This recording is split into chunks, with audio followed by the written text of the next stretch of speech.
오늘 시간에는 혀의 혼돈에서 벗어나기라는 제목으로 말씀을 전하도록 하겠습니다. 지난 시간에는 이 창조의 언어로 만물을 다스리도록 지음받은 인간이 그 혀를 다스리지 못해서 지옥불을 옮겨놓은 것 같은 이 불의의 세계에 빠지게 된 것을 우리가 살펴보았습니다. 에덴 동산에서부터 사탄은 말씀을 의심하게 만들었습니다.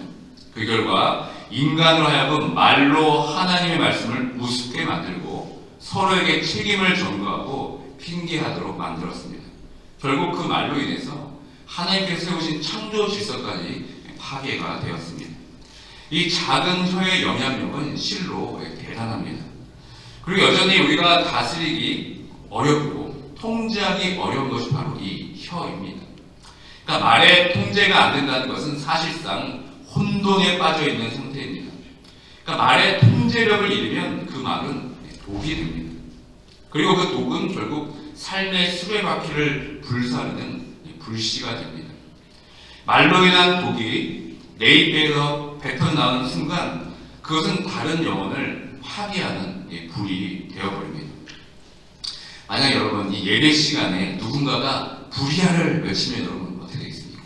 누군가는 벌떡 일어나게 되고 또 누군가는 벌떡 일어나가게 되고 어떤 사람은 소리를 지르면서 순간 모든 것이 혼돈에 빠지게 됩니다. 그러니까 질서가 깨지고 통제가 되지 않습니다. 이것이 바로 혀가 통제되지 않을 때 발생되는 혼돈입니다. 그 혼돈의 모습을 오늘 본문에서는 두 가지로 표현하고 있습니다. 하나는 한 입에서 찬송과 저주가 나온다는 것이고 또 하나는 무화과 나무에서 감람 열매가 맺히고 포도나무에서 무화과를 맺히게 되는 혼돈을 묘사하고 있습니다. 이 두 가지의 모습은 혀의 이중성과 모순 그리고 일관성이 없는 혼돈의 극치를 보여주고 있습니다. 그런 한편으로 하나님께서 창조하신 자연은 어떻습니까? 자연은 여전히 하나님의 창조 질서에 순응하며 혼돈 없이 잘 지켜져 내려오고 있습니다. 지금 지구 곳곳에서 이루어지는 자연재해들은 하나님의 그 창조 질서가 파괴된 것이 아니라 오히려 인간의 죄로 말미암은 결과이지 자연은 여전히 혼돈스럽지 않습니다. 아직도 질서가 깨지지 않았습니다. 여전히 자연에서는 무화과 나무는 무화과를 맺고 감람 열매는 맺지 않습니다. 포도나무는 여전히 포도 열매만을 맺습니다. 그리고 짠물은 절대로 단물을 내지 않습니다. 그런데 정작 혼돈스러운 것은 사람의 입이고 사람의 혀이고 사람의 말입니다. 한 입에서 단물과 쓴물이 동시에 나옵니다. 한 입에서 찬송과 저주가 동시에 터져 나옵니다. 어떻게 이런 일이 발생할 수 있게 되겠습니까? 그것은 이 말이 나오는 그 근원, 즉 마음이 두 마음으로 나눠져 있기 때문에 그렇습니다. 우리 마음이 두 마음으로 나눠졌기 때문에 혼돈의 근원이 바로 거기에 있다는 겁니다. 샘이 한 구멍으로 단물과 숨을 내는 것은 그 샘, 즉 근원이 잘못되어 있기 때문에 그렇습니다. 여러분 한번 깊게 한번 생각해 보시길 바랍니다. 찬양과 저주가 각각 다른 샘에서 나오는 것이 아니라 한 샘에서 찬양과 저주가 나온다면 사실은 그것은 같은 뿌리에서 나온 것이라고 말할 수 있습니다. 다른 열매 같아 보이지만 실제로는 같은 뿌리에서 나온 열매입니다. 마찬가지로 우리가 하나님을 찬양도 하면서 다른 사람을 저주한다면 어떻게 되겠습니까? 이런 내 입에서 나오는 찬양을 하나님께서 어떻게 생각하시겠습니까? 저주의 샘에서 나오는 찬양을 하나님께서 어떻게 생각하시겠습니까? 그런 샘에서 나온 하나님께 드렸던 찬양을 하나님께서 온전히 받으시겠습니까? 그 찬양에 하나님은 귀를 기울이지 않습니다. 왜 그렇습니까? 그 찬양과 저주가 그 한 사람에서부터 나오기 때문에 그렇습니다. 찬양은 누구보다 하나님께 잘하는데 그 입에서 나오는 말이 남을 비방하고 정죄하는 말이라면 그 찬양에 대해 하나님께서는 귀를 막으실 것입니다. 기도는 잘하는데 그 입에서 나오는 말은 사람을 판단하고 저주하고 모욕한다면 하나님께서 그 기도에 반응하지 않고 무시하실 것입니다. 하나님을 사랑합니다를 입에 달고 있으면서 자신의 이웃들에게, 다시 말해 자신의 가족, 친구, 교우들에게 저주를 퍼붓는다면 그것이야말로 일관성을 깨뜨리는 것입니다. 그야말로 혼돈의 극치입니다. 하나님을 사랑하고 이웃을 사랑하는 것을 가장 표면적으로 드러내야 할 우리의 말은 하나님의 나라를 이 땅에 실현시키는데 가장 중요한 역할을 하게 됩니다. 그런데 하나님을 사랑한다고 하고 찬양도 하고 기도도 하면서 한편으로 하나님의 형상으로 지어진 이웃들에게 저주를 퍼붓는다면 그것은 그 말로 인해서 하나님 나라와 이 세상 나라를 화해시키고 연합시키는 것이 아니라 오히려 하나님 나라와 이 세상 나라를 분리시키고 혼돈에 빠뜨리는 것입니다. 차라리 하나님을 사랑하지도 않고 하나님을 찬송하지도 않으면서 이웃을 저주하면 모를까? 문제는 여전히 그 입으로 하나님을 예배하고 찬송하는 것이 가장 큰 문제입니다. 이스라엘 백성이 그랬습니다. 야고보의 교회도 그랬습니다. 그리고 오늘날 우리 교회도 그렇습니다. 그리고 내 자신도 그렇습니다. 날마다 내 입술에서 하나님께 기도와 찬양은 넘쳐나는데 그 입에서는 그분의 형상으로 지으신 사람들을 저주합니다. 비방합니다. 모욕합니다. 그리고 거짓을 말합니다. 이것이야말로 혼돈 중에 가장 큰 혼돈입니다. 그러니까 믿음과 행함을 분리할 수 없듯이 한 입에서 찬양과 저주가 동시에 나온다면 그것이야말로 비참한 것이 없습니다. 하나님의 관심은 우리가 드리는 찬양과 기도의 내용보다 그 찬양과 기도를 드리는 그 사람이 누구인가에 대해 더 관심이 많습니다. 이 가인과 아벨의 제사가 그것을 잘 보여주고 있습니다. 하나님이 받으신 것은 아벨의 제물뿐만 아니라 성경에 여러분 어떻게 기록되어 있는지 아십니까? 아벨과 그 아벨의 제물 이렇게 적혀 있습니다. 또 하나님이 거절하신 것은 가인의 제물뿐이 아닙니다. 가인과 그의 제물을 받지 않으신 것입니다. 우리 혀의 이중성과 못으로 인한 혼란이 어디서부터 시작되는지 궁금히 생각해보면 저 예배당 문에서부터 시작이 되는 것 같습니다. 바로 저 예배당 문 사이로 우리의 혀와 말이 달라지는 것 같습니다. 예배당 안에서의 찬양과 또 기도할 때의 언어와 저 예배당 문 밖에서의 언어가 일치하면 좋을 텐데 저 예배당 문만 나가면 우리는 어느새 또 다른 혀와 말이 작동하기 시작합니다. 이 예배당 안에서 예배할 때는 그 찬송과 그런 기도의 입술, 거룩한 입술로 하나님께 영광을 올려드리지만 저 예배당 문 밖에서는 그 혀와 말이 온데간데 사라집니다. 금세 불평, 불만이 터져나오고 남을 향한 정죄와 비난과 이 모독의 혀가 막 작동되기 시작합니다. 사방팔방에서 그냥 잘못된 혀, 통제되지 않은 혀로 인해서 이곳저곳에서 불이 나기 시작합니다. 이 잘못된 혀와 말로 인해 화재 위험이 가장 큰 곳이 여러분 어딘지 아십니까? 바로 주방입니다. 김치를 왜 이렇게 썰었냐? 국을 왜 이렇게 많이 폈냐? 왜 저 사람은 두 사람 국으로 먹냐? 등등 별의 말들이 다 들립니다. 그리고 주방을 지나가면서 이 사람 저 사람 지나가면 촉촉 내뱉는 말들이 그것이 불씨가 돼서 또 방화가 일어나기도 합니다. 저도 교회 주방에서 설거지도 해보고 주방 봉사도 많이 해보았습니다. 사실 짧은 시간에 많은 사람들을 섬기하게 되니까 마음도 급하고 힘도 드니까 사실 입에서 좋은 말이 나가지가 않습니다. 그 주방에서 봉사하다 보면 사람들이 수고하셨습니다 라는 격려가 어쩔 때는 이 빈정거림으로 들릴 때도 참 많이 있었습니다. 그럼 여러분 주방 봉사할 때 특별히 여러분 말을 아껴야 합니다. 될 수 있으면 그곳에서 말을 최대한 아껴서 말로 인한 방화가 일어나지 않도록 여러분 조심하셔야 합니다. 그 다음 화제의 힘이 큰 것이 바로 친교식입니다. 친교 시간에 주신 음식에 감사하고 격려하며 사람의 어떤 사랑의 말로 위로하면 좋으려만 왜 이렇게 짜냐, 맛이 없냐, 성의가 없다 등등 금세 우리는 또 다른 혀와 입술이 움직이기 시작합니다.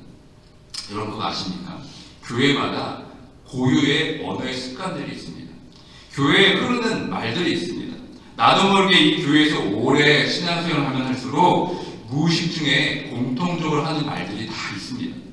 그런데 그 말이 서로를 격려하고 사랑으로 위로하는 말이 아니라 부정적이고 비난과 정죄의 말로 가득하다면 그것만큼 심각한 것이 없습니다. 나도 모르게 배어있는 이 습관, 말의 습관을 바꾸는 것처럼 어려운 것이 없습니다.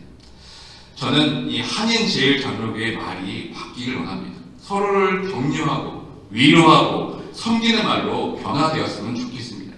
예배당 안에서의 말과 예배당 밖에서의 말이 일치했으면 좋겠습니다. 하나님을 찬송하는 말이 예배당 밖에서도 울려 퍼졌으면 좋겠습니다.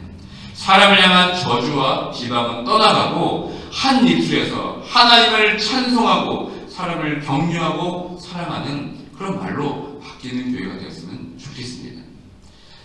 여러분께서 일상에서 사용하는 말의 표현과 말의 맥시를 여러분 스스로 잘 아실 것입니다. 먼저 우리가 말의 실수가 없기 위해서는 먼저 말을 좀 줄여야 합니다. 말을 줄인다는 것은 그저 입을 꼭 다물고 있으라는 것이 아닙니다. 이것은 언제 어떻게 입을 열어야 하는지를 결정하는 것입니다. 예를 들면 마땅히 하지 않아도 되는 말을 할 때 나도 모르게 툭 튀어나온 말이 있을 때가 있습니다. 그때 우리는 조심해야 됩니다. 그리고 또 남의 말을 다 듣지 않고 잘라 말하거나 아무 마음도 없이 툭 내뱉는 말을 할 때 우리는 실수를 하게 되어 있습니다.